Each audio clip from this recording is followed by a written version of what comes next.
আগ্নেয়াস্ত্রের জাল লাইসেন্স তৈরির অসাধু চক্রের পর্দাফাঁস। গ্রেপ্তার আগ্নেয়াস্ত্র পাচার চক্রের চার পান্ডা। উদ্ধার একাধিক সামগ্রী, বড়সড় সাফল্য পুলিশের।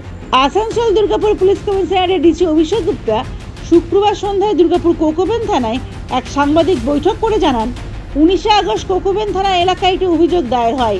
আর সেই অভিযোগের ভিত্তিতেই 5 সেপ্টেম্বর সন্ধ্যায় কুলটি থেকে বিকি যাদবকে গ্রেপ্তার করে পুলিশ। আর তাকে জিজ্ঞাসাবাদ করেই ওই চক্রের মূল মাথা ধর্মেন্দ্র যাদবকে বিহারের বক্সার থেকে এবং আসানসোল দক্ষিণ থানার অধীনস্থ এলাকা থেকে রাকেশ ও কৈলাসকে গ্রেপ্তার করে পুলিশ। তাদের কাছ থেকে একটি আগ্নেয়াস্ত্র সহ একাধিক স্ট্যাম্প এবং বেশ কয়েকটি আগ্নেয়াস্ত্রের লাইসেন্সের ফটোকপি উদ্ধার করে পুলিশ।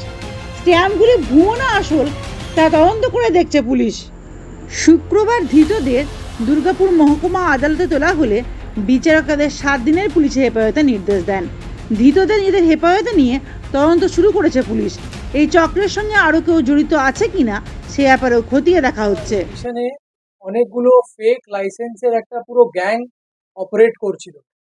এই পুরো গ্যাংটাকে এখন অবধি আমরা 4 জনকে ধরতে পেরেছি কোকোবেন থানার, এবং 4 জনের কাছ থেকে আমরা যে রিকভারি করেছি ওটা একটা আর্মস রিকভারি হয়েছে, সিঙ্গেল ব্যারেল আছে আর্মস একটা, আর 34টা আমরা ফেক স্ট্যাম্প রিকভারি করতে পেরেছি, যেটাতে বিভিন্ন জেলার ডিস্ট্রিক্ট ম্যাজিস্ট্রেট এবং কমিশনারের ফেক স্ট্যাম্প আছে ওটা, যেটা ফেক গান লাইসেন্সে স্ট্যাম্প লাগাবার জন্য ওটা ইউজ হতো।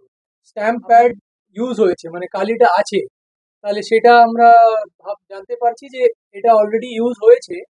এবং 2টা গান লাইসেন্স ফেক রেডি পেয়েছি, রেডি কন্ডিশনে, আর 5টা এরকম বুকলেট পেয়েছি, গান লাইসেন্সের বুকলেট, যেটা ব্ল্যাঙ্ক ছিল।